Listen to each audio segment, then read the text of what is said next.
Alhamdulillahirabbil alamin. Alhamdulillahilladzi hadana li hadza wa ma kunna linahtadiya laula an hadanallah. Laqad ja'at rusulu rabbina bil haqq wa nudu antilkumul jannatu urithumuha bima kuntum ta'malun. Asyhadu an la ilaha illallah wa asyhadu anna Muhammadan abduhu wa rasuluh sallallahu alaihi wasallam wa ala alihi wa ashabihi amma ba'd.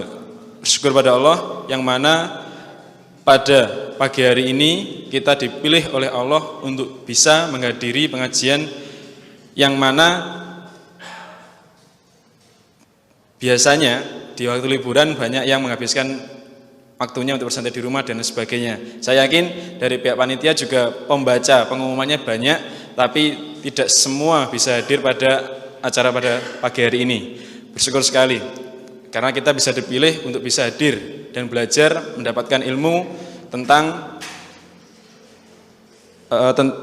sejarah uang dan negara. Salawat serta salam semoga tercurah pada Nabi kita Nabi Muhammad SAW yang mana atas suri tauladan beliau kita bisa mendapatkan contoh atau panutan yang sangat sempurna di bidang apapun, termasuk salah satunya adalah dinar dan dirham. Sebelumnya saya senang sekali karena kemarin sama panitia diberi amanah untuk jadi MC. Karena ini momen pertama saya untuk bisa membawakan acara pengajian di Saib Dawah Organizer. Terus saya juga ingin memperkenalkan diri, nama saya Edwin Ahsan Mujahida. Saya dulunya dari lahir sampai TK juga di Banaran. Rumah di timur sebelah ini, tepat ini saya masih ingat tempat saya dulu main PS sampai SMP. Orangnya sekarang terakhir ketemu tahun kemarin punya food truck di daerah mana itu SMA 8. Orangnya gondrong, orang Tinalan. Bolos dulu juga di situ. Saya rumahnya nggak jauh dari sini sebenarnya. Rumah saya di Bangsal, di utaranya sana. Rumah saya ada di Bangsal dan sehari-hari juga kerja di FCK, di tempatnya Mas Bagas yang bagian optimasi Instagram. Itu sedikit profil tentang saya. Kalau nggak pengen kenalan juga nggak masalah sih, karena nggak pengen dikenal juga. Jadi nggak penting. Nah, untuk info pengajian pada hari ini tentang fitnah akhir zaman, membahas sejarah uang dan negara bagian yang kedua. Kemarin sudah diadakan yang bagian pertama, diadakan oleh Saib Dawah Organizer dan Masjid Ar-Rahmah Banaran yang disupport oleh LMI, Raga Sport, Master Tukang, dan UAI. Silakan bisa di follow Instagramnya SDO di @Saib Dawah Organizer, pakai Z ya, jangan pakai S, nanti katrok. Nah, terus follow juga Instagram Masjid Ar-Rahmah @marhaban_kediri. Untuk profil pemateri yaitu Ustadz Zaim Saidi. Sejujurnya saya pribadi juga follower beliau. Sekitar 2 bulan terakhir saya sering, wah ternyata emas itu begini-begini, cara beli dinar dirham itu begini-begini. Alhamdulillah dari ilmu-ilmu yang sudah saya baca di kolom komen dan di postingannya sudah mulai nyicil sedikit demi sedikit tabungan. Berupa bukan tabungan yang nggak boleh ya, yang fisik, kebetulan alhamdulillah punya. Profil beliau adalah pendiri Wakala Adina, tempat pengedaran dinar dan dirham di Indonesia. Bisa di follow di @zaim.saidi, zaim.saidi. Insya Allah beliau juga sering banget ngepost, jadi saya masukkan di notifikasi pemberitahuan kalau di Instagram itu biar nggak ketinggalan. Ya, jangan cuma klik notifikasinya Atta Halilintar itu nggak perlu banget gitu. Nah ini kan yang di sini yang lebih ada manfaatnya untuk diri kita dan nanti di masa depan. Untuk susunan pengajiannya, pembukaan MC dari saya, kemudian dilanjut materi dari Ustadz, kemudian nanti di akhir insya Allah di jam 11 sampai 11.45 ada sesi tanya jawab yang hanya disampaikan via chat WhatsApp. Boleh disimpan nomor adminnya di 085 749 919 Saya ulang, 085 749 919 910. Pertanyaan nanti hanya disampaikan dari panitia ke saya, dilanjut nanti dijawab oleh Ustadz Zaim. Terus tadi sebelum kesini saya juga tanya, boleh enggak nanti peserta ambil dokumentasi berupa video dari panitia, memberitahukan untuk video jangan, yang lain insya Allah masih diperbolehkan. Insya Allah itu aja. Sebelum pengajian dimulai, saya ingatkan lagi untuk mengajak kembali kita datang ke sini bukan hanya untuk sekedar ngisi waktu luang, tapi juga meniatkan untuk mencari ilmu. Insya Allah kita semua sudah tahu fadilahnya mencari ilmu apa. Cuman kalau kita hanya daripada liburan dingin-dingin tidur di rumah tak keluar aja. Kalau niat kita seperti itu ya lebih baik kita masuk di sini diperbaiki lagi. Niatnya mukhlis lillah karena Allah. Karena di surat Al-Lail dijelaskan kenikmatan terbesar kita ketika beribadah itu hanya bisa didapatkan ketika kita niatnya adalah niat karena Allah, tidak berharap niat lain. Jangan sampai biasanya yang kaum milenial ini gaya-gayaan, wes aku tak iku kayak follower akeh nanti tak foto-foto. Nah, jangan kayak gitu. Jadi niatkan yang benar, niat datang ke majelis ilmu, karena fadilah majelis ilmu juga gede banget. Sayang banget kalau pahala yang gede itu gugur gara-gara kita masa gara-gara jenggot kayak gini. Enggak ya. Insya Allah itu aja yang bisa saya sampaikan. Waktu dan untuk materi, waktu dan tempat dipersilahkan.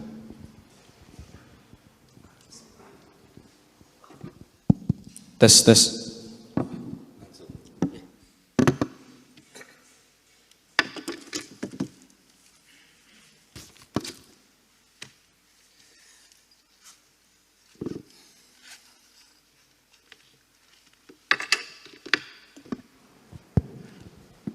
A'udzubillahi minasyaitonirrajim. Bismillahirrahmanirrahim. Asyhadu an la ilaha illallah wa asyhadu anna Muhammadar Rasulullah. Wala haula wala quwata illa billah. Assalamualaikum warahmatullahi wabarakatuh. Alhamdulillah pada pagi hari ini kita bisa bertemu ya. Jadi saya ucapkan terima kasih buat teman-teman yang sudah mengundang saya pada pagi hari ini. Jadi kita bukan hidup di akhir zaman, ya. Besok itu barang ghaib, apalagi akhir zaman. Tapi kita hidup di ambang zaman baru.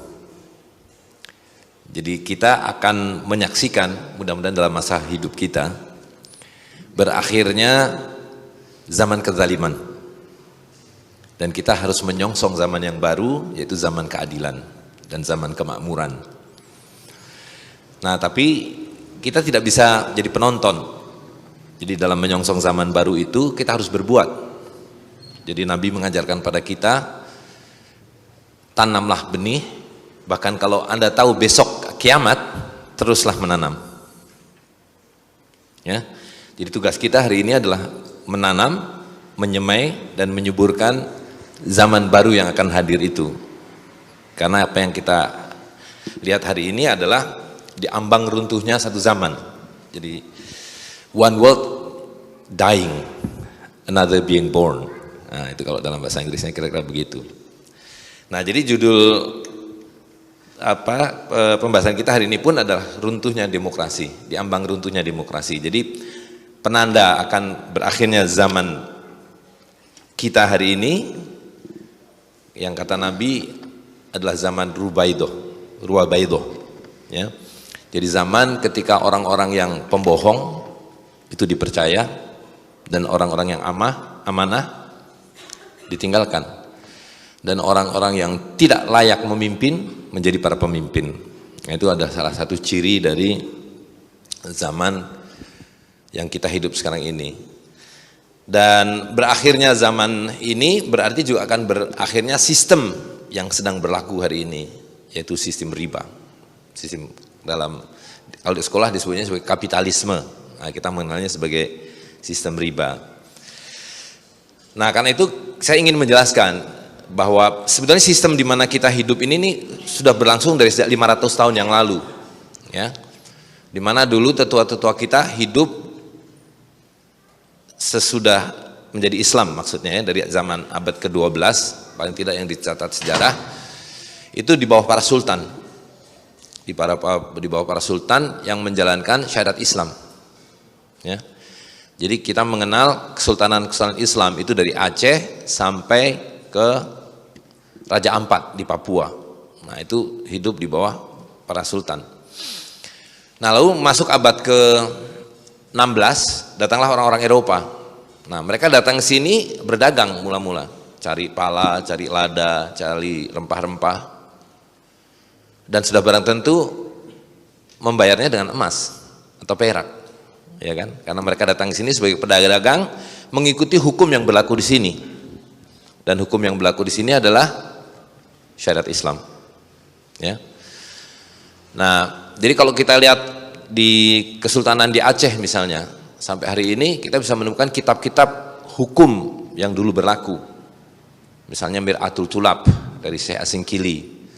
Ada satu lagi misalnya As-Safinah Al-Ahkam atau As-Safinah Hakam, ya. Nah, jadi kitab-kitab itu yang berjalan sebagai hukum yang hidup. Nah, orang-orang Eropa datang ke sini, mereka mula-mula berdagang. Nah, lama-lama mereka minta hak monopoli, sewa tanah, bikin perkebunan, ya kan? Kemudian minta monopoli, dan lama-lama mereka menyingkirkan sultan-sultan ini. Jadi orang-orang yang melawan disingkirkan, diganti dengan sultan-sultan boneka, yang kemudian digaji menjadi amtenar, menjadi orang-orang yang dipekerjakan oleh Belanda, dan kemudian tugasnya berubah dari tadinya memimpin dan melindungi rakyatnya menjadi orang-orang yang memajaki rakyatnya dan menyerahkan uang-uang pajak itu kepada tuan-tuan mereka yang dalam konteks kita adalah orang-orang Belanda. Nah, itu berlangsung, ya kan, mulai dari abad 17, abad 18 kemudian VOC bangkrut diganti oleh Hindia Belanda. Nah, Hindia Belanda terus berlangsung sampai ada perubahan zaman, di mana mulai abad ke-17 mereka menemukan satu teknologi baru, yaitu uang kertas. Yang tadinya uang kita itu adalah emas dan perak, mereka menemukan teknik baru, dan karena itu menjajah secara langsung dengan menghadirkan orang-orang mereka di sini itu menjadi sangat mahal. Nah, karena itu mereka mengubah teknik kolonialisme itu melalui teknik yang baru mereka temukan, yaitu riba, ya, dengan uang kertas, bank sentral dan seterusnya. Nah, karena itu kita bisa melihat bagaimana sebuah negara dibentuk, ya, yang kemudian kita kenal sebagai republikanisme, menggantikan sultania menjadi negara yang kita sebut sebagai negara fiskal, di mana negara ini adalah satu institusi politik untuk menjalankan sistem riba dibiayai oleh para bankir. Oke. Nah, ada 5 tahapan, ya. Pertama, kalau kita lihat pada abad ke-19 awal, mereka kemudian mengenalkan yang namanya nasionalisme. Bahwa Anda ini adalah satu bangsa yang disebut sebagai Indonesia, bangsa yang disebut sebagai Malaysia, Singapura dan seterusnya. Nah, itu didahului oleh 2 peristiwa besar. Di Eropa adalah satu peristiwa yang disebut sebagai Revolusi Perancis, di mana mereka mengatakan bahwa kerajaan ini dekaden, bahwa kerajaan ini korup, dan karena itu harus diganti dengan sistem baru yang namanya republik. Nah, mereka menciptakan satu sistem baru bahwa memimpin pemilih bukan lagi atas dasar hak bahwa seorang pemimpin itu ditentukan oleh Allah SWT. Mereka mengatakan bahwa semua orang berhak jadi pemimpin, dan karena itu harus dipilih melalui apa yang kita kenal hari ini sebagai pemilu. Nah, itu cara baru, itu baru dikenal di abad ke-18. Nah, jadi mereka mulai mengenalkan konsep-konsep yang disebut sebagai negara. Nah, lalu tadi sesudah mereka menemukan cara yang lebih baru ini, mereka bilang bahwa kalian harus merdeka, ya kan? dengan dikenalkannya apa yang disebut sebagai etatisme. Anda harus membentuk negara bangsa. Gitu. Jadi kemerdekaan bangsa-bangsa itu bukan sesuatu yang spontan, itu didesain. Nah, jadi misalnya di Turki adalah pusat. Waktu itu mereka pakai istilah daulah Islam. Karena itu dikenalkanlah nasionalisme. Ya. Jadi daulah Islam itu kosmopolitan. Turki itu, Utsmani itu ada orang Eropa, ada orang Afrika, ada orang Asia, orang Albania, orang Arab dan seterusnya. Itulah kesatuan, itulah Islam. Islam tidak mengenal warna kulit, tidak mengenal Anda Arab atau bukan Arab, tapi Islam. Nah, itulah yang membentuk satu daulah. Nah, kemudian dikenalkanlah nasionalisme baru ini. Nah, kalau Mesir harus dipimpin orang Arab dong, masa Mesir dipimpin orang Eropa, orang Albania, ya kan? Nah, muncullah yang namanya Turki Muda di sana. Nah, di sini paralel muncullah yang kemudian menjadi Sumpah Pemuda. Nah, itu adalah gerakan Freemason. Gerakan Freemasonry yang mengenalkan konsep baru bahwa Anda bermasyarakat itu harus melalui apa yang disebut sebagai negara. Nah, itu yang disebut etatisme. Nah, karena itu kemudian dimerdekakan satu persatu, ya. Jadi Anda merdeka, sekarang Anda berstatus sama dengan kami, orang-orang Eropa. Nah, tetapi kami maju, Anda masih terbelakang. Kami ini dunia pertama, Anda dunia ketiga. Karena itu Anda perlu membangun, mengejar kemajuan seperti kami. Maka dikenalkanlah istilah yang namanya pembangunan, ya kan? Jadi negara dunia ketiga Anda harus membangun, karena Anda bodoh, Anda miskin, Anda penyakitan. Harus ikut kami, menjadi maju, menjadi pintar, menjadi makmur dalam bahasa mereka. Nah, tapi kalian nggak punya uang. Tapi jangan khawatir, saya punya uang. Saya kasih hutang. Ya. Jadi dengan teknik yang baru, mereka bisa menciptakan harta itu tidak terbatas. Karena semula uang itu kan ini, koin perak atau koin emas, ya kan? Nah, itu tidak bisa dengan sembarangan dicetak. Karena jumlah emas dan perak adalah terbatas. Nah, kemudian mereka mengganti dengan uang kertas, nanti saya akan jelaskan lebih detail ya. Nah, dengan ini dia bisa cetak berapapun yang dia mau. Apalagi hari ini dirubah menjadi digital. Bahkan setarik kertas ini tidak diperlukan. Ya kan? Nah, jadi diciptakanlah negara dan bersama dengan negara itu diciptakanlah yang namanya bank sentral. Jadi negara ini, pemerintahan itu harus ngutang ke bank untuk membiayai hidupnya. Dan utang itu tentu saja dengan bunga, ya kan? Nah, lalu yang keempat dikatakan bahwa kalian harus memilih demokrasi, gitu. Kalau nggak memilih demokrasi, ya nanti nggak dapat bantuan, dikucilkan dan seterusnya. Nah, kenapa harus demokrasi? Karena demokrasi itu berarti 5 tahun sekali Anda harus ganti. Kalau ada yang macam-macam aneh-aneh, out. Kita bisa install pemimpin yang baru karena dipilih melalui pemilu, gitu. Dan pada akhirnya demokrasi itu adalah tirani, karena dengan demokrasi itu Anda tidak punya lagi kebebasan sebenarnya. Gitu. Jadi kalau kita disuruh memilih pemimpin, kalau memilih itu harus dari banyak. Memilih itu dari 10, dari 15, dari 20. Kalau memilih dari 2 itu namanya bukan memilih. Namanya Anda dijebak. Betul nggak? Anda cuma dijebak either ke kiri atau ke kanan, either nomor 1 atau nomor 2. Itu bukan pilihan, itu jebakan namanya. Nah, jadi bentuk otoritarianisme demokrasi adalah bahwa semua Anda ini hanya bisa hidup dengan bayar pajak, dengan bayar. Ya kan? Begitu Anda lahir, bayi ini harus bayar pajak. Bahkan sebelum lahir. Ya kan? Selama ibu hamil itu sudah bayar pajak. Bahkan sebelum hamil. Waktu mau nikah itu udah pajak. Nikah aja bayar. Gitu. Nanti Anda tidak akan diakui sebagai mati sebelum juga bayar secari kertas. Ya, jadi dalam sistem riba ini fungsi saudara-saudara ini, semua Bapak Ibu sekalian ini hanya satu, membayar pajak. Itulah sistem riba. Ya. Dan tidak lain sistem riba ini adalah perbudakan. Jadi definisi budak itu adalah Anda boleh punya aktivitas sendiri tapi bayar, yang namanya dharibah. Jadi para budak itu kalau mau kerja di luar dibolehkan, kamu boleh kerja di luar, dapat gaji tapi mesti bayar upeti sama saya. Nah, upeti itu namanya riba. Sekarang menjadi pajak penghasilan. Anda boleh bekerja, cari nafkah, tapi mesti bayar sama saya. Gitu, ya. Nah, jadi itulah kira-kira latar belakang dari kenapa kita hidup seperti hari ini kita hidup. Dan kita mesti perjelas bahwa jadi demokrasi itu tidak lain adalah sistem riba, di mana itu menjadi instrumen politik para bankir untuk memperbudak seluruh umat manusia ini. Ya, jadi hanya dengan cara begitu sistem riba itu bisa berlangsung. Nah, jadi kalau kita lihat bagaimana sistem riba itu mewujud, itu 3 cirinya. Yang pertama, bahwa Anda hidup tidak lagi mengikuti aturan dari Allah SWT. Jadi kalau kita lihat apa yang terjadi di revolusi Perancis dan kemudian diikuti oleh tempat-tempat lain pada dasarnya adalah bahwa Anda harus meninggalkan Tuhan.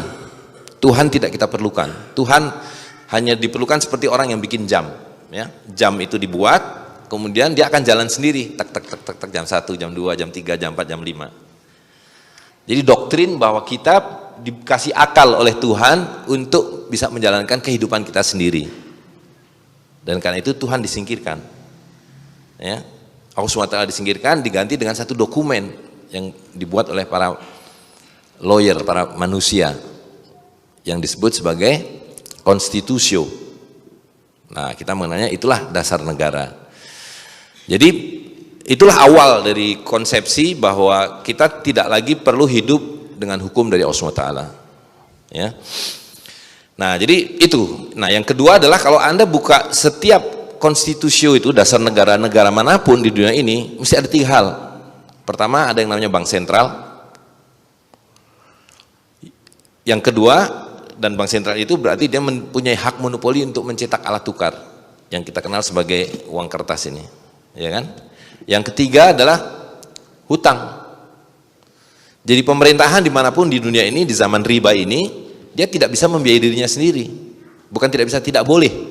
Dia harus berhutang pada bank. Ya kan? Nah, kita tahu-tahu hari ini punya hutang 4.200 triliun. Karena harus hutang pada bank. Jadi bank sentral itu nyetak duit kalau pemerintah mengatakan saya mau hutang hari ini dengan apa yang disebut sebagai surat utang negara. Ya, hutang, dia baru nyetak duit. Gitu. Nah, selain dari bank-bank di masing-masing tempat, kita harus utang juga dari tempat lain, Bank Dunia, IMF, Bank of Tokyo, Citibank dan seterusnya. Nah, lalu dari mana membayar hutang itu? Ya, dari mana pemerintah membayar hutang? Nah, mereka bilang, you punya 260 juta rakyat, pajaki rakyat kalian. Karena itu tadi pajak dari sebelum nikah sampai nikah, hamil, melahirkan, dewasa, mati, semua pajak.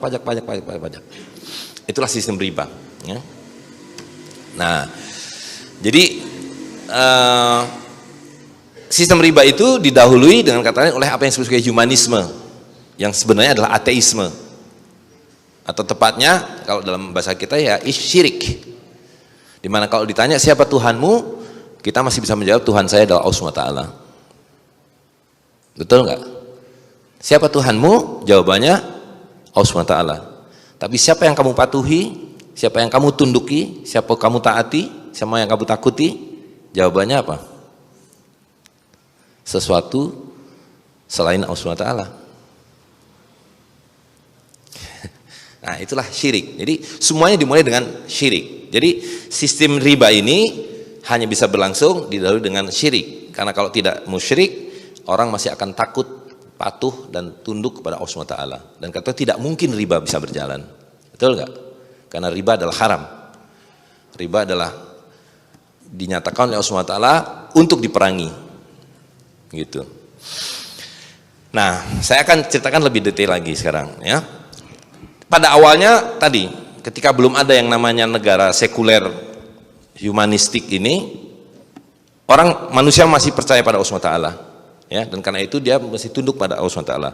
Di Eropa, meskipun kita tahu akidahnya sudah melenceng, tapi dia masih taat pada gereja. Ya, para raja itu adalah wakil dari Tuhan. Nah, di kalangan muslim juga begitu, bahwa yang memimpin masyarakat itu adalah para sultan. Karena para sultan adalah penerus kepemimpinan sesudah Rasul sallallahu alaihi wasallam. Dan hukum yang diterapkan adalah hukum Tuhan. Di Eropa ikut hukum Romawi, di negeri-negeri muslim mengikuti hukum dari Rasul sallallahu alaihi wasallam. Sesuai dengan syahadat kita, asyhadu alla ilaha illallah wa asyhadu anna Muhammadur Rasulullah. Jadi kita meyakini Tuhan yang ada Allah SWT, dan kita meyakini bahwa aturan hidup itu mengikuti Rasulullah SAW. Ya. Nah, ketika kebebasan itu ada, dan Allah SWT memberikan kebebasan. Pajak haram hukumnya, tidak boleh kita memakan harta orang lain secara batil. Riba haram, dan karena itu tidak boleh memonopoli alat tukar, dan tidak boleh memaksakan alat tukar. Allah SWT menyatakan, la ta'kulu amwalukum bainakum bil batil. La ta'kulu bainakum amwal bainakum bil batil. Janganlah kamu makan harta saudaramu dengan cara batil. Ila antakuna tijaratan antarodi minkum, kecuali melalui perniagaan yang redok sama redok. Ya. Jadi tidak boleh hukumnya mengatakan bahwa di sini hanya boleh berjual beli dengan jagung, atau dengan kedelai, atau dengan emas, atau dengan perak, apalagi dengan secari kertas. Ya. Kebebasan memilih. Orang boleh membayar ayam dengan saya bayar pakai kurma, saya bayar pakai jagung, saya bayar pakai kedelai. Nah, itulah perdagangan. Nah, ketika perdagangan kebebasan memilih alat tukar itu berlangsung, manusia itu fitrah dari Allah SWT memilih emas dan perak sebagai alat tukarnya. Nabi menyebutkan 6, ya kan? Emas, perak, gandum, barley, kurma dan garam. Tapi secara universal orang cenderung memilih pada emas dan perak. Karena Allah SWT dalam Al-Quran menyatakan, aku tanamkan zuyina linasi hubu syahwat, dan seterusnya. Aku tanamkan kecenderungan dan keinginan pada manusia, pada harta, pada anak-anak, sawah, ladang, emas dan perak. Dan Allah menciptakan emas dan perak sebagai alat tukar. Karena itu haram hukumnya menggunakan emas untuk produk apapun. Kecuali ibu-ibu diberi dispensasi, dibolehkan menggunakan emas sebagai perhiasan. Selebihnya emas adalah uang. Dan karena itu dia harus beredar. Haram hukumnya menimbun-nimbun emas, ya kan? Nah, jadi pada waktu itu semua orang menggunakan koin emas atau perak. Nah, lalu muncullah para pandai emas. Pandai emas yang mereka mengatakan, pegang emas itu nggak aman, berat, seperti yang sering kita dengar hari ini. Nanti hilang, nanti dicuri, titipkanlah pada saya. Ya kan? Nah, orang-orang itu kemudian menitipkan, mempercayakan amanah ini kepada para pandai emas ini. Ini saya titip 1 dinar, 1 kintal, 1 on dan sebagainya. Lalu mereka mengeluarkan kwitansi bahwa fulan menitipkan pada saya 1 koin dinar. Oke? Nah, dalam bahasa fikih ini disebut sebagai ain. Ini sebagai dain, surat utang, janji hutang, voucher. Jadi harta itu ada 2 macam, harta yang hadir yaitu ain, dan harta yang ghaib yaitu dain. Nah, di dalam syariat Islam ini boleh orang mengeluarkan dain untuk 1 titipan, tapi ini tidak boleh dipakai buat jual beli. Karena kalau berjual beli pakai ini maknanya tidak kontan, tapi membayar dengan hutang. Jadi dainnya ini harus dikembalikan, kwitansi ini diambil ainnya, koin emasnya baru dipakai buat bayar. Nah, ini yang disebut sebagai yadan biyadin, dari tangan ke tangan, tunai. Ya, kalau membayar ini tidak tunai, ini membayar dengan dain. Nah, lalu para pandai emas ini tahu kalau ada 1 orang nitipkan emas sama dia bisa keluarkan kwitansi lagi. Ada orang mau beli rumah nggak punya duit, saya pinjami, ini saya punya harta nih, ya kan? Dia keluarkan kwitansi lagi, hutang, bayar bunga sama saya. Karena ini kemudian diyakinkan, wah udah pakai aja itu buat jual beli. Ya, jadi ini mulai berlaku sebagai alat tukar. 2, ada orang datang lagi mau beli motor, nggak punya duit, saya hutangi, jangan khawatir, saya punya harta nih. Dia keluarkan 1 lagi kwitansi. Sampai dia tahu bahwa dari setiap 1 koin yang dititipkan sama dia bisa mengeluarkan 13 kwitansi. Baru pemiliknya datang ngambil. Ya. Nah, inilah yang sekarang menjadi dasar apa yang di bank disebut sebagai capital adequacy requirement. Jadi bank boleh punya modal hanya 8%, 1/12. Sedangkan kalau kita neraca bank itu, kalau yang belajar akuntansi pasti tahu, kan 100%. Lajur kiri harus sama dengan lajur kanan, hutang sama dengan aset, ya kan? Nah, padahal dia sekarang diizinkan punya hanya 8%, 1/12. Nah, yang 92% dari mana? Ya kan? Nah, itu tadi yang dia cetak ini.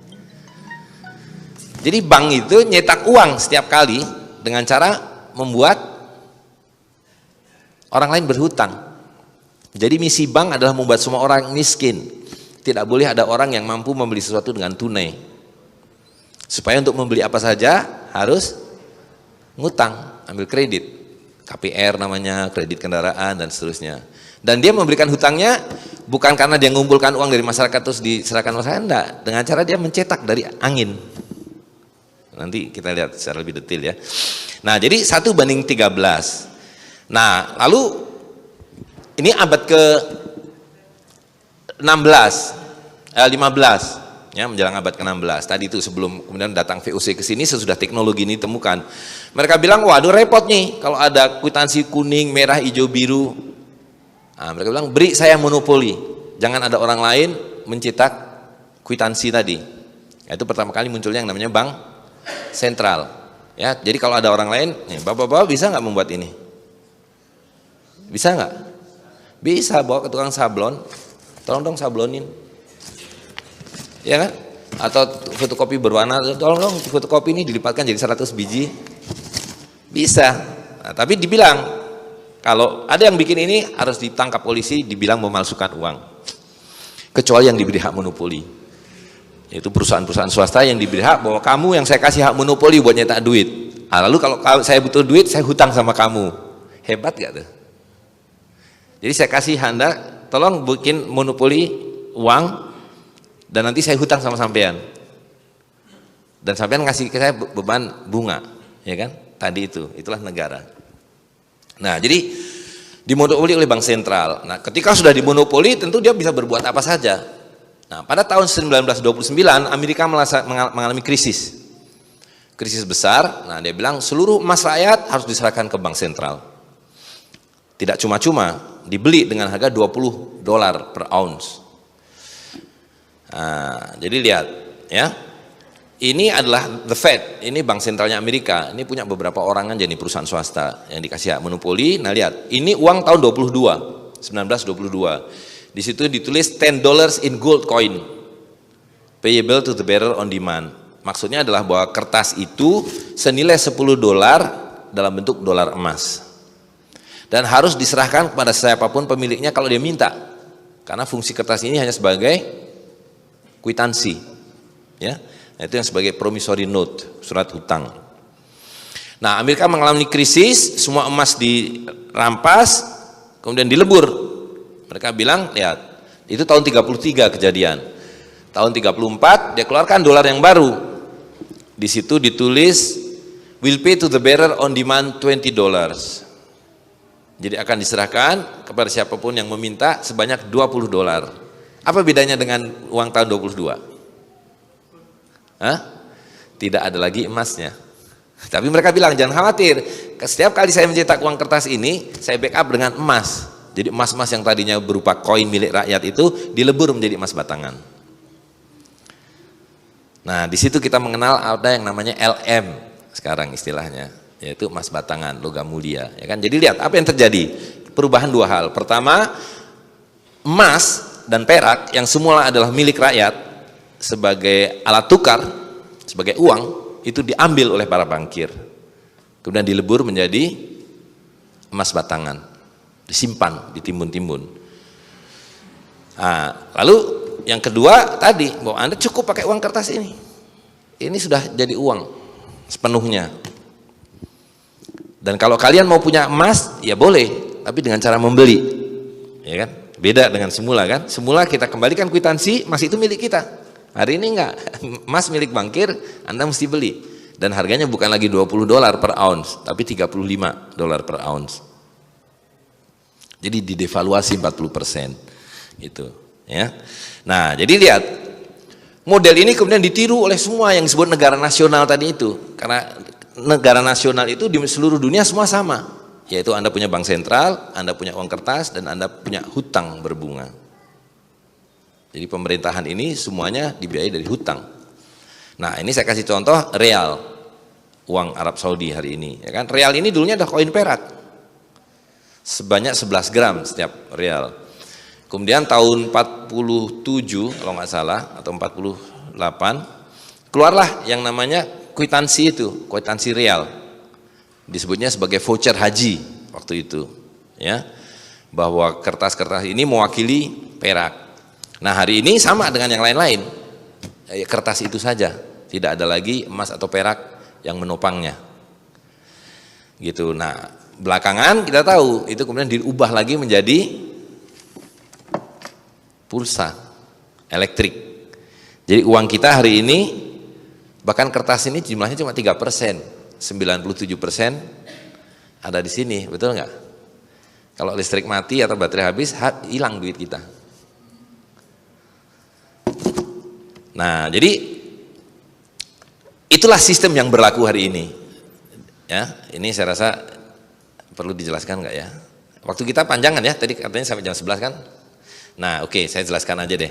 Nah jadi sejak tahun 34 itu karena emas ditimbun di berangkas-berangkas, terjadi masalah secara internasional, perdagangan mulai terhambat, pergerakan emas berkurang segala macam. Akhirnya mereka bilang kita harus bikin sistem yang disepakati secara internasional. Nah itu baru muncul tahun 44. Jadi 10 tahun sesudah berjalan sistem itu, keluarlah yang disebut sebagai Bretton Woods System. Sistem Bretton Woods di mana satu disepakati bahwa dibentuk dua lembaga, satu namanya IMF, ini fungsinya adalah untuk menolong negara-negara yang lagi kesulitan uang, bangkrut tiba-tiba, perlu uang, dihutangi oleh IMF. Nah yang kedua adalah Bank Dunia. Nah, Bank Dunia adalah untuk memberikan hutang yang rutin setiap tahun, dikasih hutang supaya bisa jalan terus sistem riba itu. Nah yang kedua adalah bahwa satu-satunya uang yang di backup dengan emas adalah dolar Amerika. Uang-uang yang lain diikat dengan kurs yang tetap dengan dolar Amerika, gitu. Jadi satu-satunya, dengan kata lain, kalau tadi monopoli itu di tingkat nasional, sekarang monopoli itu dilakukan seluruh dunia, ya kan? Satu-satunya uang yang didukung emas hanya dolar, dan dolar berlaku di seluruh dunia, sehingga uang yang lain diikat dengan kurs tetap. Rupiah misalnya ketika negara ini dibentuk, di kurs dengan dolar itu 3,8 rupiah per dolar. Nah, kalau mau merubah kurs, maka dia harus minta izin IMF. Dan yang mengubah kurs itu nanti adalah pemerintah. Makanya di zaman Pak Harto dulu, kalau ada perubahan kurs selalu diumumkan oleh Menteri Keuangan. Tidak seperti sekarang ini, tiap hari berubah-ubah, 7.000, 8.000, 9.000, 11.000, sekarang jadi 14.000, ya kan? Nah ini yang disebut sebagai kurs mengambang. Karena pemerintah tidak lagi punya wewenang dan campur tangan dalam urusan moneter. Gitu, nah sistem itu berlaku dari tahun 44 sampai tahun 71 ketika Amerika bangkrut lagi karena Richard Nixon jadi presiden, dia habis kalah perang Vietnam, terlalu banyak uang beredar. Nah tentu sistem monopoli dolar ini merugikan banyak orang, dan karena itu ada satu presiden dari Prancis namanya Charles de Gaulle, dia bilang ini enggak betul, karena itu dia bilang kita kembalikan seluruh dolar ini ke Amerika dan kita ambil emas-emas kita, kan tadi masih didukung dengan emas. Nah Nixon panik, dia bilang nggak ada lagi emas, nggak cukup emas, karena dolar dicetak, membiayai perang, membiayai macam-macam. Akhirnya secara sepihak dia mengatakan mulai hari ini tidak ada lagi emas di belakang dolar. Sepenuhnya dolar ini harus cari kertas itu. Nah itu tahun 71. Nah sehingga tadi kurs tidak lagi ditentukan oleh negara, oleh pemerintah, tapi oleh pedagang uang. Nah disitulah muncul apa yang kita sebut sebagai pedagang falas, yang sekarang kita sebut money changer itu. Setiap hari kita bisa bermain uang di situ, ya kan? Dolar ke rupiah, rupiah ke euro, euro ke dolar dan seterusnya. Dulu nggak ada itu. Bukan tidak ada, dulu sangat terbatas. Tapi hari ini pasar uang itu yang menentukan berapa dolar mau dijual hari ini. 15.000, 14.000, 13.000. Suka-sukanya pedagang uang, ya kan? Nah, jadi dengan sistem mengambang itu sebuah negara dengan sangat mudah bisa dihancurkan hanya dengan perubahan kurs mata uang. Itu yang terjadi tahun 98. Pak Harto dijatuhkan hanya dengan perubahan dolar dari 2.500 menjadi 11.000, 15.000, ya kan? Gitu. Ini kita lewati saja. Nah, jadi itulah yang berlaku hari ini, gitu. Dan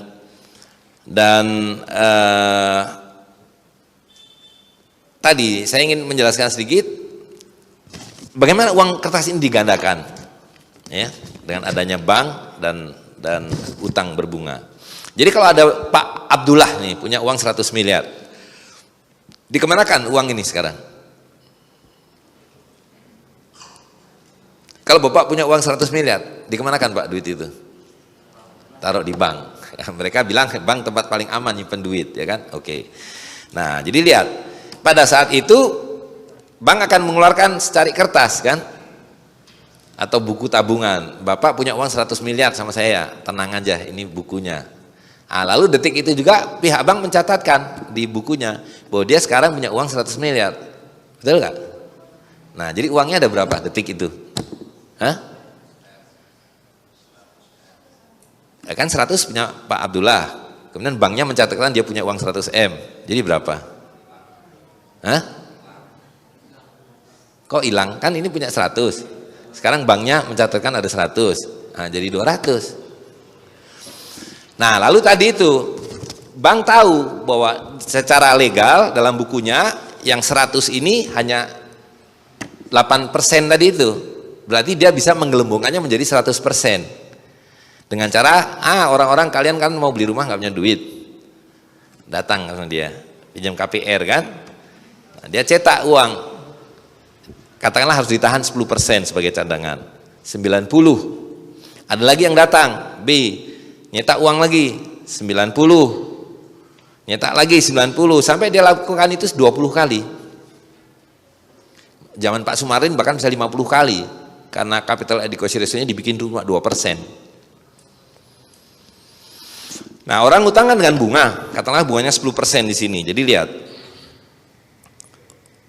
uang yang dia peroleh dari membungakannya aja 9 miliar, 10%-nya ya kan, kali 20, 180 miliar.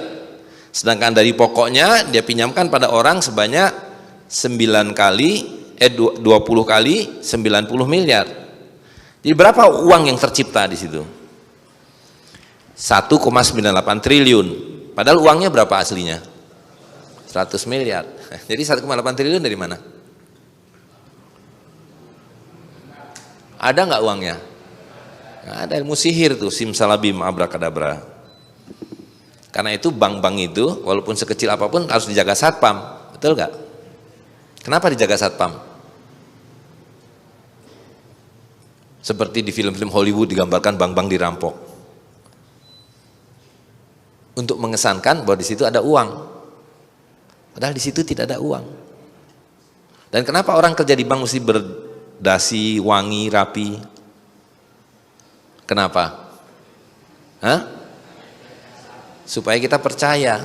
Karena bank adalah penipuan, pengelabuan. 100%. Bank itu adalah arisan berantai. Ya. Jadi kalau kita datang ngambil uang bareng, dapat gak uangnya? Gak ada. Pasti bubar bank itu, gak ada uangnya. Karena memang tidak ada uangnya, kecuali ada di buku catatan, di mesin ATM, di komputer.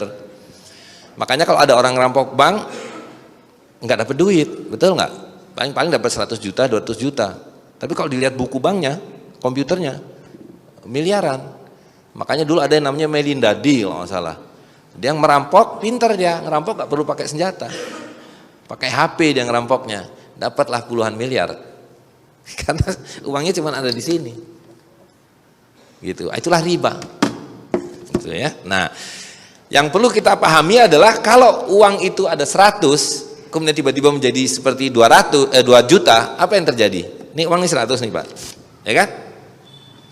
Kemudian digelembungkan tiba-tiba menjadi 2 juta dengan angka-angka itu. Apa akibatnya?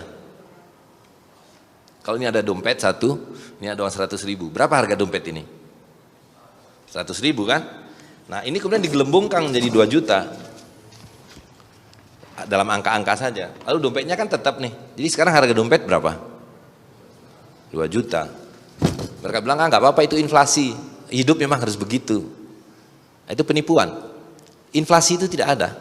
Di zaman Rasulullah SAW, 1 ekor kambing bisa dibayar dengan 1 dinar emas. Hari ini bisa dibayar dengan 1 dinar emas. 1 ekor ayam bisa dibayar dengan 1 dirham perak.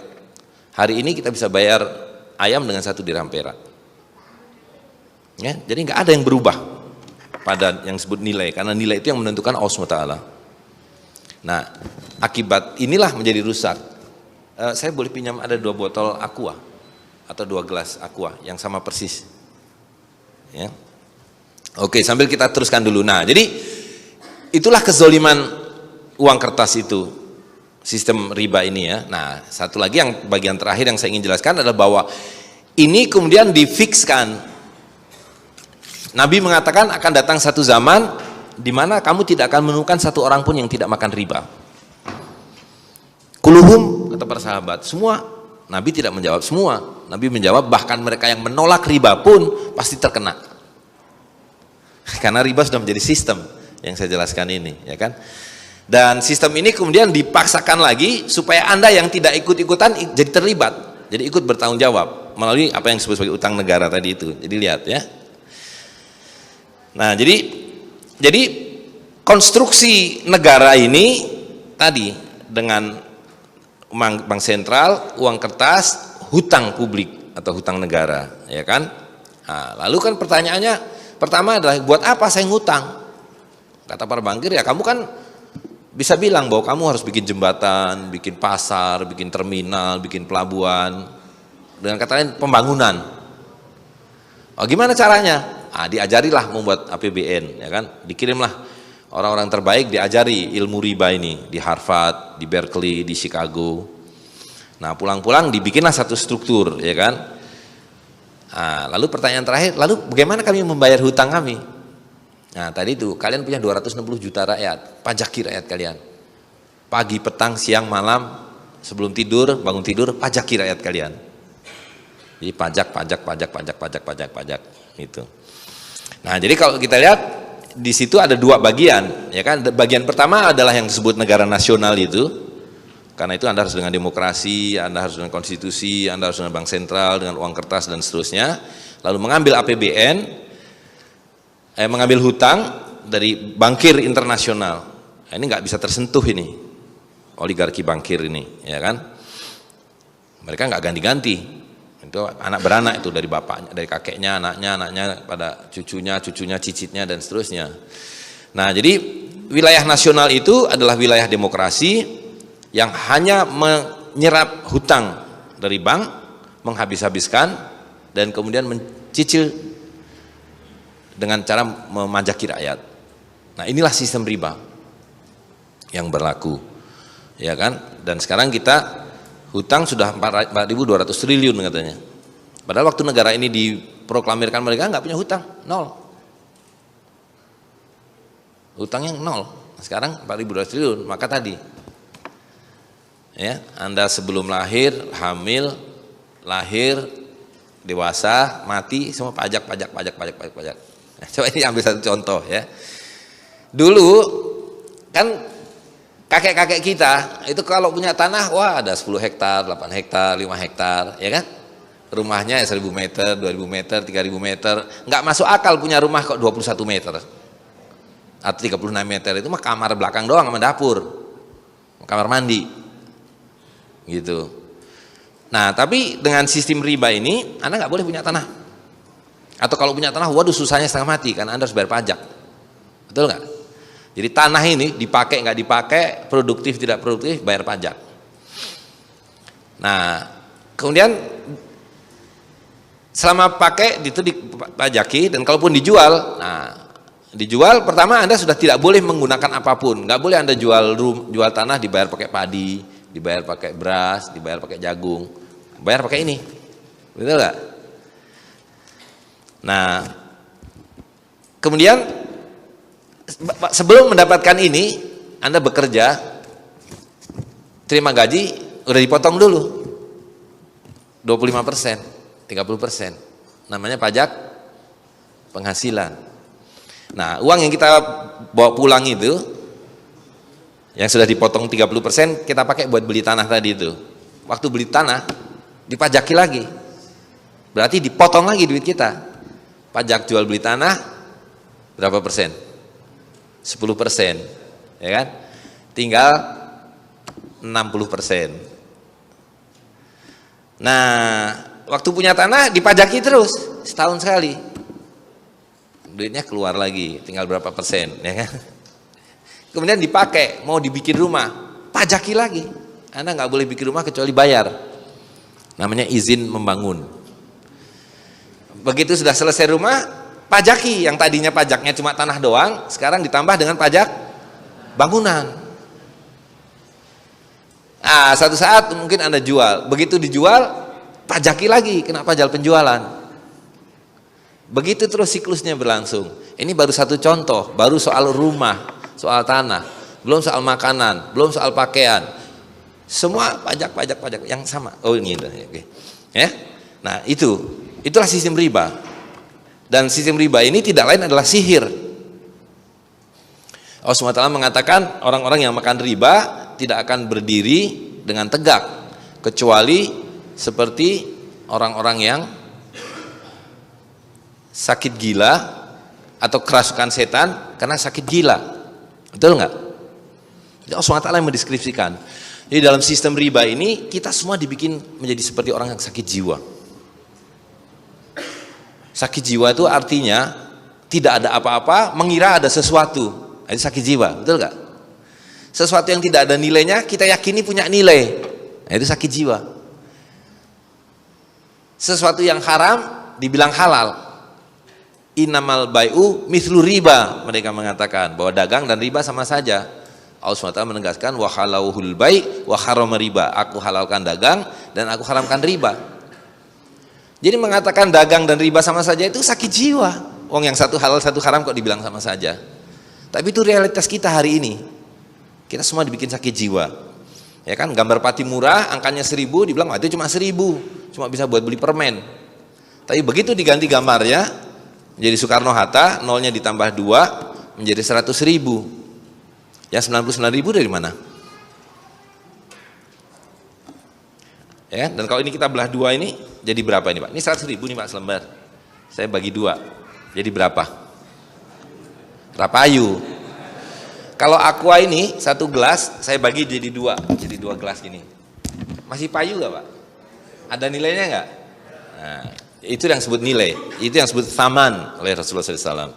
Ya, ini bukan thaman. Ini bukan nilai. Oh dibelah 2. Apalagi dibelah 4. Apalagi ada 50 orang nih bagi 50. Bagi secuil gitu. Ya kan? Nah, lalu orang Amerika bilang, saya juga punya kertas saya, tapi nama kertas saya dolar Amerika. Tapi kertas saya 14.000 kali lipat dari kertas saudara. Betul nggak Pak? Ya. Nah, ini apa nggak sakit jiwa? Sama-sama lembar kertas, ini beda nih. Yang ini gambarnya warna ungu, nolnya 3, kita bilang 10.000. Nolnya 4, ini nolnya 5, 100.000. Terus yang ini kalau buat beli soto dapat semangkok, ini dapat 10 mangkok. Sakit jiwa nggak? Sama-sama selembar kertas, cuma beda gambar, satu dapat 10 mangkok, satu dapat 1 mangkok. Dan kalau ada yang punya 100.000, sama-sama 100.000 nih, Hello Kitty, boleh buat beli soto? Nggak boleh, mereka bilang ini bukan duit, karena bukan saya yang menerbitkan. Gitu. Nah lihat, kalau kita ikuti hukum dari Allah SWT dan Rasulullah SAW, ini Pak tadi ya, ini kan nilainya sama kan? Nah, jadi kalau di Kediri ini, saya bilang, saya mau tuker dong 1 gelas ini dengan 1 gelas. Mau nggak orang? Mau. Dan adil nggak? Adil. Nah itu yang disebut mislan bimislin. Setara dengan setara. Supaya keadilan itu terjamin. Nah, lalu tiba-tiba mereka bilang, nggak bisa kamu transaksi begitu, harus pakai ini. Nah, coba begitu kita ditipu dengan ini berapa harganya Pak di sini? Katakanlah Rp1.000, ya kan? Rp1.000. Nah, anggap aja ini uang Rp1.000 nih, ya kan? Saya beli dapat 1. Nah, sekarang kita pergi ke Singapura. Dia punya segelas, kita punya segelas. Saya tukar segelas dengan segelas. Mau nggak dia? Mau. Adil nggak? Adil. Saya pergi ke Amerika, lakukan yang sama. Adil dan mau kan? Nah, sekarang sudah pakai ini, di sini dapat segelas nih. Saya mau beli aqua saudara 1.000 rupiah nih di Kediri. Dikasih nggak sama dia? Hah? Dengan 1.000 rupiah? Dikasih nggak di Singapura kita beli 1.000 rupiah? Nggak akan dikasih. Mereka bilang di sini harganya $1, Om. Tante, $1. Tapi $1 saya 10.000 kali rupiah saudara. Nah, sekarang orang Singapura datang sini dengan bawa $1 nih. Saya mau beli aqua nih di Kediri. Ini $1 nih, saya minta 10. Kita kasih nggak 10? Kita kasih 10. Ya, jadi lihat. Dengan sistem riba ini, kalau kita ke Singapura, kita menjadi 10 kali lebih miskin. Orang Singapura yang cuma terbang 1 jam ke sini menjadi 10 kali lipat lebih kaya. Lihat kezolimannya, Pak. Lihat sihirnya. Ya. Nah, karena itu ya kita harus ini lewati aja lah. Ini yang terjadi selama 70 tahun. Jadi yang sebut negara merdeka itu adalah apanya yang merdeka? Nggak ada yang merdeka, Pak. Nah, ya kan? Dulu sebelum merdeka nggak ada pajak kan, Pak? Jadi mana lebih enak, Pak? Sebelum merdeka apa sudah merdeka? Ya, dulu tidak ada riba yang merajalela, hari ini riba merajalela. Dan itu bukan hanya terjadi di Indonesia, seluruh sistem negara dunia ini ya begitu. Nah, karena itu ini pasti akan kolaps. Ini akan runtuh karena sistem ini batil, ya. Nah, tapi sebelum itu coba kita lihat dulu apa yang terjadi sebenarnya. Ini yang tadi itu, Pak. Ketika kebebasan itu ada dan ketika orang masih menjalankan hukum dari Allah SWT dan Rasulullah SAW yang kita sebut sebagai muamalah, semua adalah wakaf. Semua layanan itu adalah dari masyarakat sendiri untuk masyarakat sendiri.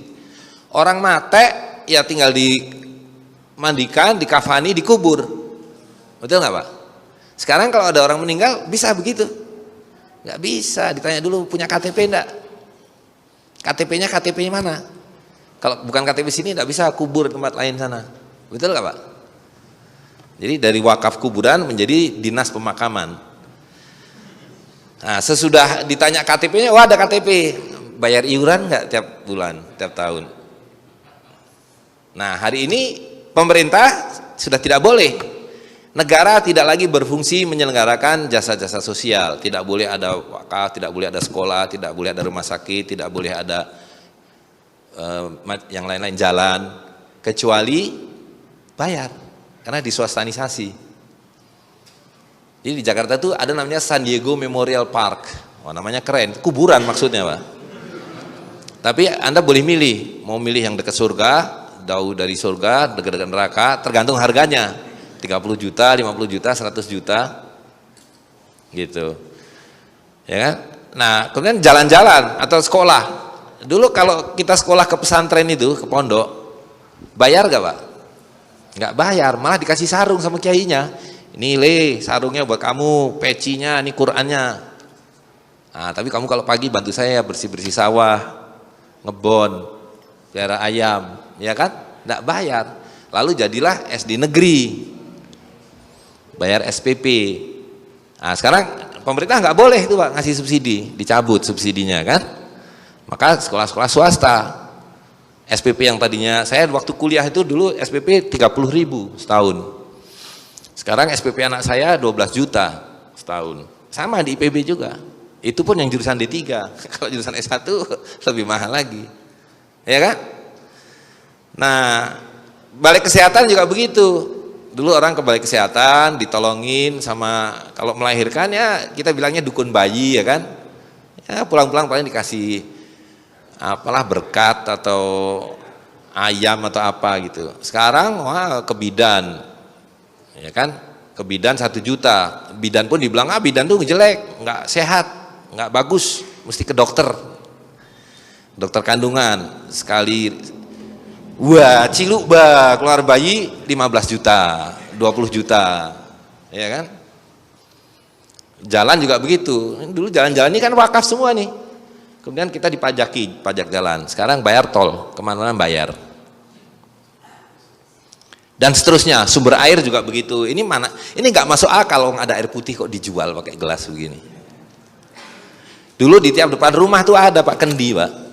Orang kalau lewat haus tinggal tuang minum. Di masjid-masjid juga begitu. Nah, sekarang kita suruh beli ini air nih. Dan seterusnya. Jadi seluruh kehidupan sosial jadi hidup itu murah, Pak. Hidup itu mudah dan murah.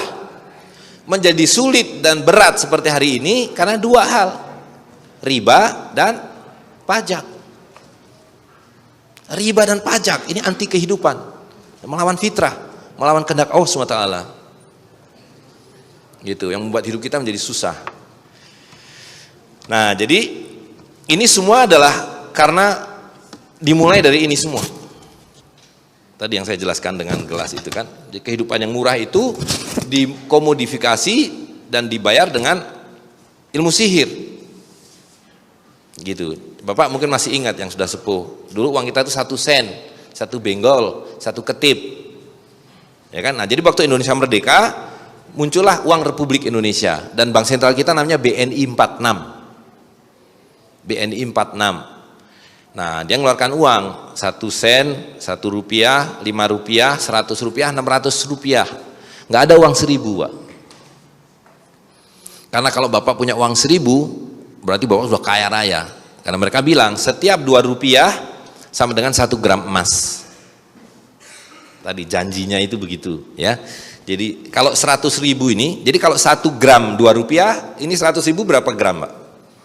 100.000 bagi 2, 50.000 gram, 50 kilo emas ini, Pak. Hari ini 1 kilo emas 600.000, 1 kilo emas 600 juta. Kalau 50 kilo emas berapa miliar? 50 kali 6 3 miliar. Kok 3 miliar? 30. 300 miliar. Ini setara 300 miliar ini harusnya. Tapi kalau kita kembalikan, mana emas gue? Mana emas saya? Memang enggak ada. Cuma angka itu saja, ya kan? Nah, jadi semakin besar uang kita itu, jadi 2.500, jadi 1.000, bukan makin kaya, Pak. 50.000, 100.000. Semakin besar uang kita menandakan kita semakin miskin. Karena dulu ini 100.000 ini kalau buat beli telur zaman Pak Harto dulu dapat 50 kilo. 1 kilo telur cuma 2.000 rupiah. Betul nggak? Nah, hari ini 1 kilo telur berubah nggak isinya? Sama-sama 16 butir, dulu sekilo isinya 16, hari ini isinya 16. Duitnya berubah nggak? Sama, dari 100.000 menjadi 100.000 rupiah. Tapi kalau ini dibelikan telur hari ini cuma dapat 4 kilo. Nah, yang 46 kilo kemana? Duitnya sama, telurnya sama. Kok sekarang cuma dapat 4 kilo? Dulu 50 kilo. Nah, yang 46 kilo adalah yang mereka rampok. Jadi penciptaan uang kertas ini adalah perampokan yang langsung dengan pajak dari bangun tidur sampai bangun tidur lagi, dan yang tidak langsung melalui merosotnya nilai uang ini yang terus menerus. Sedangkan dia hanya tinggal cetak dan cetak dan cetak dan cetak dan cetak. Gitu. Ya kan, Pak? Nah, jadi apa yang harus kita lakukan kalau begitu? Dan ini sistem ini pasti akan kolaps. Yamhaqu wa riba, kata Allah SWT, aku musnahkan riba. Riba ini pasti musnah. Karena batil, tidak ada apapun yang menopangnya, ya kan? Kalau sekarang ini lampu mati aja, lampu mati dan tidak hidup lagi. Ini kita berandai-andai, lampu mati dan tidak hidup lagi. Bapak kehilangan harta enggak? Semua bentuk digital harta kita hari ini. Gitu. Ya.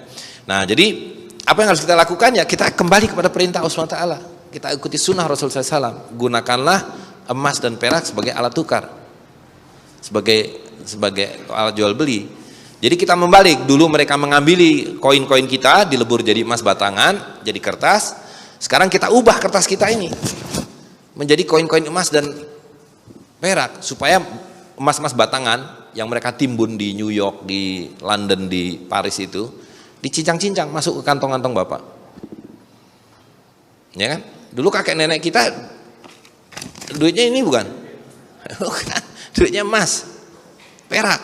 Sekurang-kurangnya yang paling kecil adalah benggol, ketip dari tembaga yang kita sebut sebagai fulus. Jadi ada dinar emas, dirham perak, dan fulus tembaga. Gitu. Nah, jadi kebatilan ini yang akan menuju kepada keruntuhan sistem ini itu keniscayaan. Nah, ada satu ahli ini sebagai penutup ya, saya tambahkan aja. Satu ahli sejarah dari Yunani namanya Polybius. Dan di kalangan Islam ada yang namanya Ibnu Khaldun menjelaskan hal yang sama. Bahwa hidup itu, peradaban itu tidak lurus kayak kita diajar di sekolah. Kamu dulu terbelakang, kuno, menjadi maju, modern, dan seterusnya. Lempeng gitu. Enggak. Hidup itu seperti manusia ini. Lahir, besar, tumbuh dewasa, tua, mati. Nah, peradaban juga begitu. Gitu. Nah, Polybius kemudian menunjukkan bahwa urut-urutannya itu dari personal rule, jadi kepemimpinan itu di tangan orang, seseorang yang kita kenalnya sebagai raja atau sultan, kemudian akan menjadi tirani. Dia akan membusuk menjadi tirani dan akan berubah menjadi aristokrasi, di mana terpecah menjadi kalangan pemimpin yang banyak di kalangan bangsawan-bangsawan. Nah, para bangsawan ini kemudian juga akan membusuk, kelakuannya akan berubah, dia menjadi oligarki, segelintir orang yang berkuasa. Dan ini kemudian akan menjadi busuk juga, kemudian muncullah demokrasi. Seperti kita hari ini, orang main coblos memimpin pemilih satu orang. Nah, demokrasi pun akan mengalami pembusukan dengan diawali apa yang disebut sebagai oklokrasi atau mobokrasi, di mana yang berkuasa ini bukan yang nampak ini, bukan presiden, bukan perdana menteri, itu boneka saja. Yang berkuasa adalah satu kekuatan elit. Nah, di zaman Romawi itu tentara, di zaman kita para bankir. Yang menguasai kita ini para bankir. Ya, presiden yang dipilih 5 tahun sekali itu cuma boneka aja, kayak wayang golek aja, wayang mainkan ke kiri, ke kanan, suruh perang, suruh bikin jembatan, suruh bikin jalan tol. Nah, semua dikendalikan oleh bankir karena dia yang megang uang, ya kan? Nah, ini dalam proses akan berakhir yang sudah ditandai dengan apa yang kita kenal sebagai krisis moneter, krisis finansial, krisis, ya kan? Begitu terjadi krisis finansial akan menyusul pada krisis politik, dan itulah akan kembali kita kepada personal rule. Nah, itulah kita menyongsong zaman yang baru, ya. Jadi jangan pakai istilah akhir zaman. Kita tidak berada di akhir zaman, tapi kita justru akan menyongsong zaman yang baru, yaitu zaman tegaknya kembali keadilan, kembalinya personal rule, kembalinya dinar dan dirham, dan berakhirnya sistem riba. Gitu. Nah, jadi ini pas kira-kira 1 jam, ya. Alhamdulillah panjang sekali nih Pak, karena ini cerita 300 tahun nih Pak, ya kan? Yang saya ceritakan ini proses yang berlangsung selama 300 tahun. Nah, Ibnu Khaldun mengatakan bahwa satu peradaban itu usianya 4 generasi, dan satu generasi itu dalam Al-Quran disebutkan 40 tahun. Itu masa-masa produktif manusia, ya kan, dari usia 16 tahun sampai kira-kira meninggal atau usia 20 tahun tambah 40 tahun, nah 60 tahun udah nggak produktif, udah pensiun. Nah, Ibnu Khaldun mengatakan, lihat, setiap peradaban manusia generasi pertama adalah yang menegakkan, mendirikan, nanti generasi kedua yang memajukan, generasi ketiga yang menikmati, generasi 4 yang merusak. Nah, jadi kembali ke awal penjelasan saya, kalau kita lihat ya, peradaban modern yang disebut negara fiskal ini adalah memasuki masa-masa akhir itu. Karena semua dimulai di abad ke-20 awal. 1905, 1908, ya kan, di sini ada Turki, di Turki ada Turki muda, di sini ada Sumpah Pemuda, dan seterusnya. Gitu. Nah, ini sekarang adalah pada masa-masa yang merusak. Gitu. Nah, karena itu songsonglah zaman yang baru ini, akan berakhirnya zaman Ruwaibidah ini, ya kan, akan kembalinya zaman nubuwah, akan berakhirnya zaman mulkan jabarian, ya. Dan sekarang kita akan menyongsong kembalinya zaman fitrah. Nah, karena itu marilah kita semua berperan serta dalam perubahan ini. Gitu. Karena Nabi mengajarkan, tadi saya sudah kutip, tanamlah benih meskipun kau tahu bahwa besok akan kiamat. Terus tanamkan benih, ya. Akhirul kalam, wassalamualaikum warahmatullahi wabarakatuh. Kalau ada pertanyaan, komentar.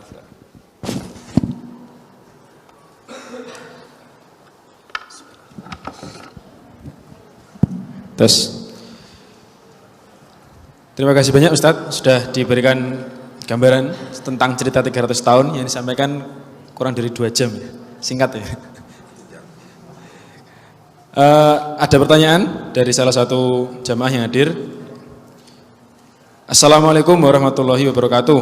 Afwan Ustadz, saya ingin bertanya, kalau bank itu riba, terus bank yang berlogo bank syariah apakah juga demikian? Kalau iya, kenapa dibikin bank yang berlogo syariah? Apakah biar orang Islam biar percaya bahwa bank yang berlogo syariah itu aman? Syukron. Wassalamualaikum warahmatullahi wabarakatuh. Baik, langsung dijawab aja biar enggak lupa ya. Jadi gini, ada nggak sholat syariah? Sholat syariah,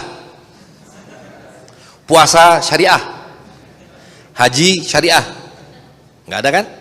Nah, jadi semua yang mengikuti syariah itu tidak akan pernah ada embel-embel syariah. Jadi pemberian embel-embel syariah itu hanya menunjukkan bahwa dia tidak sesuai dengan syariah, bahwa dia bertentangan dengan syariah. Jadi semua bank itu sama. Ya, nah supaya kelihatan berbeda, nama-namanya dia ambil dari istilah-istilah muamalah. Murabahah, mudarobah, musyarakah, ditempelkan pada sesuatu yang bertolak belakang. Jadi ada babi nih, ya kan? Babi ditempeli label sapi putih, namanya sapi putih, tapi ya babi, gitu. Nah, jadi kalau bank biasa itu haramnya 100%, kalau bank syariah itu haramnya sekurang-kurangnya 300%. Gitu, itu jawaban ringkasnya begitu Mbak. Jadi ya bank itu sama aja semua. Dan itu lebih buruk karena yang haram dibilang halal. Yang orang tadinya nggak tahu jadi terkelabui. Gitu. Yang tadinya tahu jadi ragu-ragu. Jangan-jangan bener nih ada fatwanya tuh. Gitu. Ada fatwanya tuh dari Dewan Syariah. Tapi sebetulnya tidak ada satupun bank yang punya label halal, tidak ada. Dan tidak satupun bank syariah yang mengatakan bahwa dia sesuai dengan syariah, tidak ada. Dia cuma bilang sesuai dengan prinsip-prinsip syariah. Nah, prinsip kan beda dengan realitas, ya kan? Jadi kalau dibilang sholat itu prinsipnya apa? Zikrullah, ingat pada Allah SWT. Tapi tidak hanya dengan ingat pada Allah SWT, ada tata caranya, ada rukun dan syaratnya. Mesti wudu, mesti menutup aurat, menghadap kiblat, takbiratul ihram dan seterusnya. Gitu. Jadi nggak bisa dikatakan bahwa sesuatu yang sesuai prinsipnya itu sama dengan yang seharusnya, gitu. Ya, silakan yang lain. Sudah jelas ya, Tuan jamaah yang tadi soal bank syariah. Ada 2 pertanyaan lagi dari panitia, jadi membuka pertanyaan langsung dari chat aja. Adminnya megang bukan saya nggih. Jangan dikira saya megang ini dapat dari panitia terus di-send ke saya. Pertanyaan berikutnya adalah, misalkan kita kembali pada alat tukar dinar dan dirham, bagaimana jika ingin membeli barang yang harganya misal 2.000? 2.000 itu dapat apa?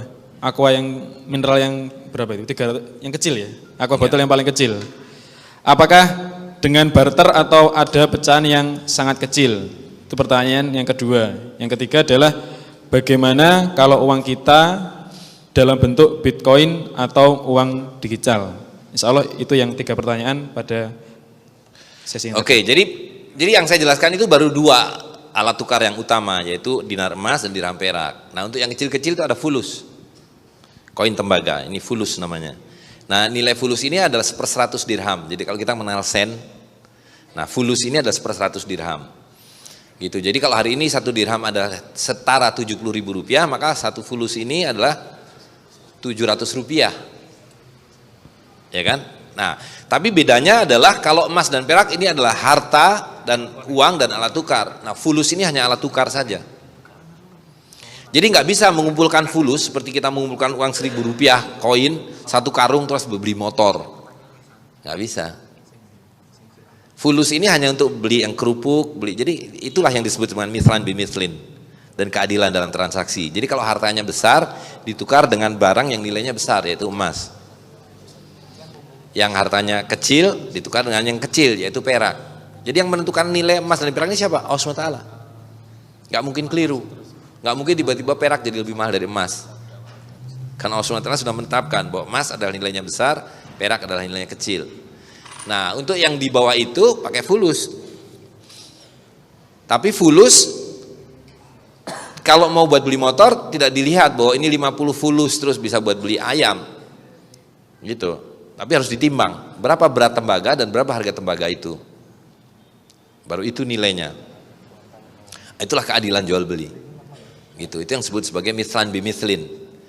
Nah, hari ini kan kita sudah tidak mengenal lagi karena kita meninggalkan tata cara ini dan kita memakai ini.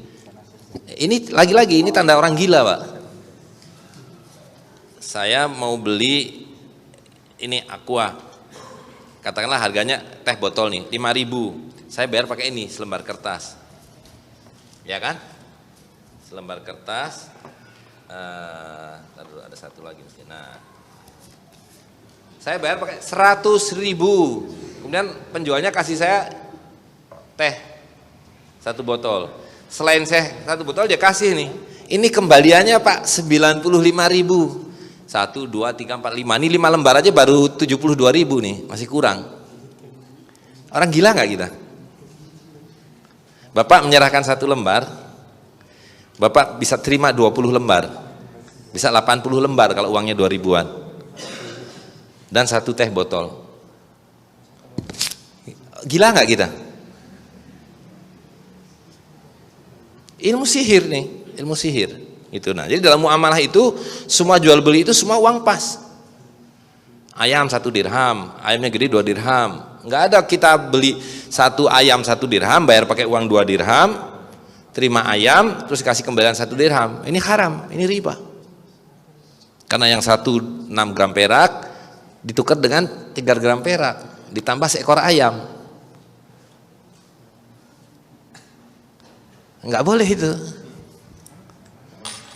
Gitu. Nah, jadi sekali lagi tadi pertanyaan tentang apa ya? Kok nyampe ke enggak yang sebelum Bitcoin. Yang beli barang. Oh, soal ini fulus ya kan? Nah, itu. Jadi kita punya dinar, dirham dan fulus. Nah, soal Bitcoin. Bitcoin itu sihir di atas sihir. Ini kan kita udah jadi sihir nih. Ya kan? Kemudian jadi digital. Jadi ini dari emas disihir, kita terima kertas, sekarang disihir jadi digital. Nah, sekarang Bitcoin. Bitcoin itu sebelum ada wujudnya apa? Kalau ini kan tadi wujudnya jelas, dari emas ke kertas, kertas ke digital. Sekarang Bitcoin. Pernah ada wujudnya enggak? Enggak ada. Terus tiba-tiba sekarang 1 Bitcoin sama dengan 20 juta rupiah. Gitu. Jadi Bitcoin adalah sihir di atas sihir, dan itu adalah penyalahgunaan paling buruk dari satu teknologi yang namanya blockchain. Nah, blockchain ini yang harus kita gunakan. Umat Islam harus mengerti blockchain. Enggak semua, tapi sebagian. Ini fardu kifayah. Harus ada yang mempelajari blockchain dan nanti digunakan untuk muamalah yang betul. Jadi cryptocurrency ini, Bitcoin, Ether, macam-macam, ini adalah ilmu sihir di atas sihir. Jangan bersentuhan dengan itu, tambah gila nanti. Ya. Terus yang ketiga, udah semua, oke, baik. Silakan yang lain. Masih ada lagi. Pertanyaan keempat. Saya mau tanya Ustadz, zaman sekarang bisa dengan mudah dengan mudah memalsukan sesuatu. Bagaimana cara mengetahui tentang keaslian dinar atau emas dan dirham tersebut asli, sedangkan banyak orang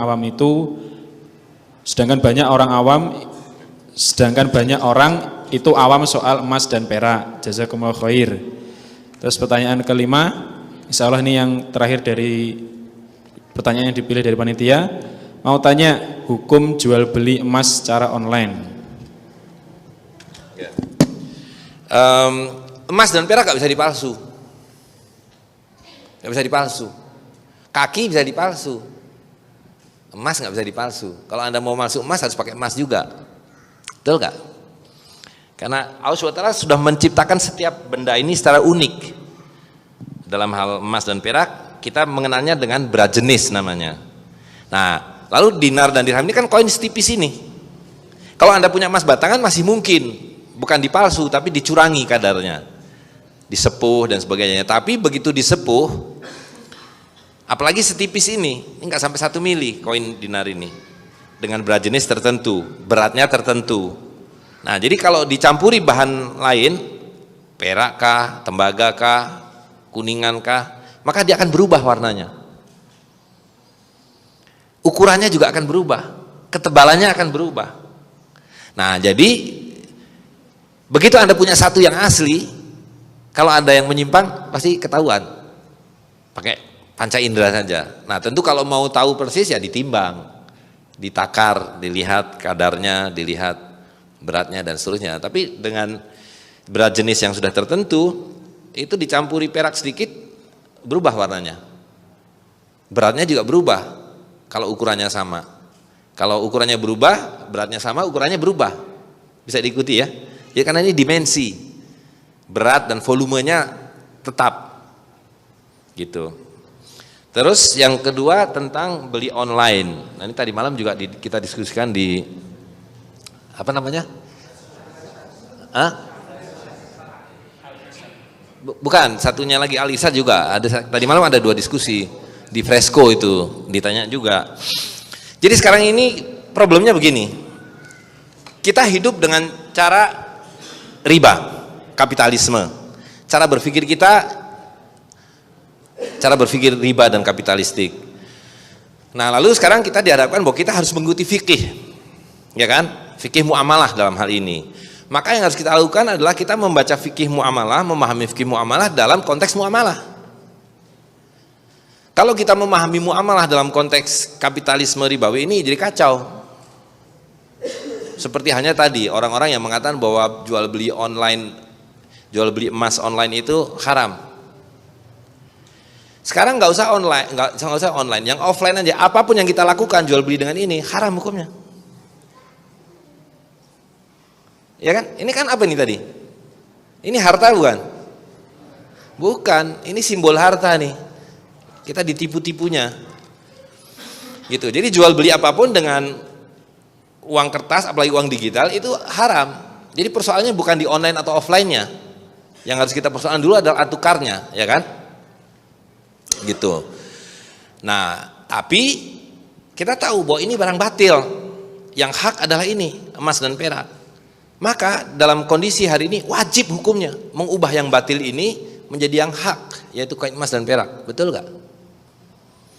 Jadi mau online mau offline mengakuisisi koin-koin emas dan perak ini untuk mengubah yang batil ini menjadi yang hak itu wajib. Tidak menjadi halal tapi wajib. Sama seperti kalau kita menghadapi kelaparan di atas gunung, nggak ada apapun, cuman ada daging babi, ya kan? Kan Nabi makan, wajib kau makan itu, karena kalau nggak makan mati. Tapi tidak menjadi halal, tapi menjadi ruksyah. Allah berikan kedaruratan, jadi Allah ampuni kesalahan kita. Nah, jadi hari ini kalau mau mengakuisisi emas, terutama ya emas harus berupa koin. Karena itu adalah uang, haram hukumnya menggunakan emas tadi sebagai apapun kecuali sebagai uang, dengan perkecualian ibu-ibu. Jadi wajib, mau online mau offline, ubahlah uang-uang yang batil ini, bukan uang ini, simbol uang-uangan ini, uang palsu ini, ya kan, menjadi uang yang betul, gitu ya. Mudah-mudahan jelas. Karena ini adalah keadaan transisi darurat. Nah, ini boleh saya jelaskan. Yang dimaksud haram itu adalah yang harus tunai itu adalah emas dengan emas. Emas dengan perak. Perak dengan perak. Nah, itu wajib dalam majelis.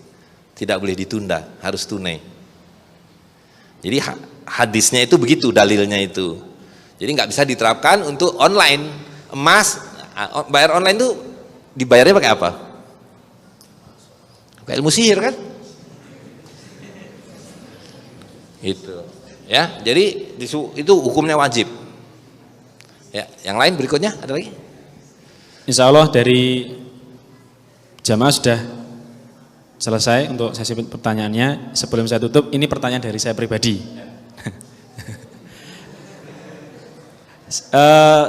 Saya ingin dari sekian dari pendapatan saya alihkan ke dinar dan dirham. Insya Allah sudah saya mulai, dan kemarin juga melihat beberapa di marketplace dan di website-website itu untuk pembelian yang dirham. Nah, yang saya mau tanyakan adalah di Kediri saya pernah keliling itu untuk beli emas batang dan dirham itu hampir tidak ada yang menjual. Alasannya adalah stok kosong, ditawari kredit dan sebagainya. Saya menolak. Kalau ingin membeli itu di mana? Ya. Atau kalau misalkan boleh via online atau di website, aman enggak nanti dari resiko penipuan? Karena di marketplace juga harganya bervariasi dengan jumlah berat yang sama. Ya. Pertama, sumber informasi dulu ya. Kalau sumber informasi yang resmi tentang dinar dan dirham itu, gunakanlah wakalaindukbintan.com. www.wakalaindukbintan.com. Nah, itu adalah situs yang menjelaskan tentang dinar dirham dan pelaksanaannya di bawah kesultanan. Dalam hal ini Kesultanan Bintan Darul Masyhur ya. Jadi yang berhak mencetak dinar dan dirham itu adalah para sultan. Ingat tadi cerita awalnya ya. Kita hidup di bawah para sultan yang menjalankan syariat Islam. Jadi yang berwenang mencetak uang ini adalah para sultan atau para amir gitu. Nah, yang kedua, mereka mendistribusikan koin-koin ini melalui yang namanya wakala. Wakala-wakala. Nah, tadi malam kami diskusi dengan teman-teman dari saya lupa terus nih singkatannya nih, DOJ? SDO. Kepanjangannya adalah Sayap Dakwah. Sayap Dakwah. Nah, Sayap Dakwah, teman-teman di Sayap Dakwah mungkin ingin segera mengoperasikan wakala. Sehingga kalau di teman-teman di Kediri ingin mencari koin bisa datang ke SDO, ya kan, dengan cara membawa uang kertas. Nah, kalau yang online memang sekarang ada beberapa toko online tapi hanya untuk perak saja karena kurir kan tidak mau mengirimkan emas, jadi tidak bisa dikirim. Nah, nanti karena itu melalui wakala ini. Dan sekarang kita masih pakai kurs, tentu saja kurs rupiah gitu. Tapi sebetulnya cara melihat dinar dan dirham itu adalah dengan satu dinar ini berapa barang yang bisa kita beli, bukan berapa rupiah dinar dan dirhamnya itu. Itu ini kan hanya cara kita memahami dalam konteks hari ini. Karena dinar dirham ini nggak ada urusannya dengan rupiah dan ini tidak untuk diperjualbelikan. Jadi tugas kita tadi mengubah rupiah atau uang kertas kita ini menjadi dinar dan dirham, kemudian diedarkan untuk zakat, untuk mahar, untuk ini kalau mbak-mbak ini kalau mau menikah maharnya yang betul, ikuti Nabi SAW, ya kan? Kita aja menyebutnya mas kawin, bukan mekena kawin. Nah, ini mas atau perak, dinar atau dirham. Nah, mahar Nabi SAW itu 500 dirham pada Siti Aisyah, gitu. Nah, jadi kalau untuk mendapatkan itu nanti ke wakala. Nah, sementara ini sebelum ada wakala, kalau untuk dinar bisa kontak ke salah satu wakala yang ada, gitu. Kalau kasih tulisan juga bisa WA saya, nanti saya kasih tahu ada nomor WA yang bisa dihubungi untuk mendapatkan koin itu, gitu. Oke, baik. Dari panitia udah cukup? Oke. Insya Allah untuk materi pengajian pada pagi hari ini sudah cukup. Dapat info dari panitia,